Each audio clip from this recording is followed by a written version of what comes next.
ನಮಸ್ತೆ ಎಲ್ಲರೂ ಹೇಗಿದ್ದೀರಾ? ನಾನು ಬ್ಯಾಂಗಲ್ಸ್ ಬಾಕ್ಸ್ ತರಿಸಿದ್ದೆ. ತುಂಬ ಚೆನ್ನಾಗಿದೆ, ಕ್ವಾಲಿಟಿನೂ ತುಂಬ ಚೆನ್ನಾಗಿದೆ, ಸ್ಟ್ರಾಂಗಾಗಿ ಕೂಡ ಇದೆ. ಹಾಗಾಗಿ ನಾನು ವಿಡಿಯೋ ಮಾಡ್ತಾಯಿದ್ದೀನಿ. ಇದರಲ್ಲಿ ಒಂದು ರೋಲಿ 4 ಡಜನ್ನು ಇಲ್ಲ 3 ಡಜನ್ನು ಆರಾಮಾಗಿ ಇಟ್ಕೋಬಹುದು. ಧೂಳಾಗಲ್ಲ ಮತ್ತು ಏನು ಗಲೀಜಾಗಲ್ಲ, ನೀಟಾಗಿ ಇಟ್ಕೋಬಹುದು. ಕಾಸ್ಟ್ಲಿ ಬ್ಯಾಂಗಲ್ಸ್ ಏನಾದರೂ ಇದ್ದರೆ ಇದರೊಳಗೆ ಇಟ್ಕೊಂಡು ನೀವು ಸೇಫಾಗಿ ಬೇರೆ ಎಲ್ಲಿ ಬೇಕಿದ್ರೂ ಎತ್ತಿಟ್ಕೋಬಹುದು. ಇದನ್ನು ನಾನು ಮೀಶೋದಲ್ಲಿ ತರಿಸಿದ್ದೆ. ಇದು ಪ್ರೈಸು 220 ರುಪೀಸ್ ಅಷ್ಟೇ. 220 ರುಪೀಸ್ಗೆ 2 ಬಾಕ್ಸ್ ಬಂದಿದೆ. ನನಗೆ ವರ್ತ್ ಅನ್ನಿಸ್ತು ಮತ್ತು ಸೇಫ್ ಇದೆ ಬಾಕ್ಸು. ಬ್ಯಾಂಗಲ್ಸು ಅಷ್ಟೇ ತುಂಬ ಸೇಫ್ ಆಗಿರುತ್ತೆ.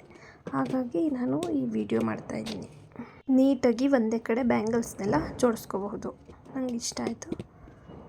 ನೀವು ಅಷ್ಟೇ, ನಿಮಗೇನಾದರೂ ಬೇಕು ಅಂದರೆ ನೀವು ಸಹ ಮೀಶೋದಲ್ಲಿ ಬೇಕಿದ್ದರೆ ಪರ್ಚೇಸ್ ಮಾಡಿ. ನನಗೆ ಓಕೆ ವರ್ತ್ ಅನ್ನಿಸ್ತು, ಹಾಗಾಗಿ ಈ ವಿಡಿಯೋ ಮಾಡಿದೆ. ನಿಮ್ಗೆ ಇಷ್ಟ ಆದರೆ ಲೈಕ್, ಶೇರ್ ಆ್ಯಂಡ್ ಸಬ್ಸ್ಕ್ರೈಬ್ ಮಾಡಿ. Thank you.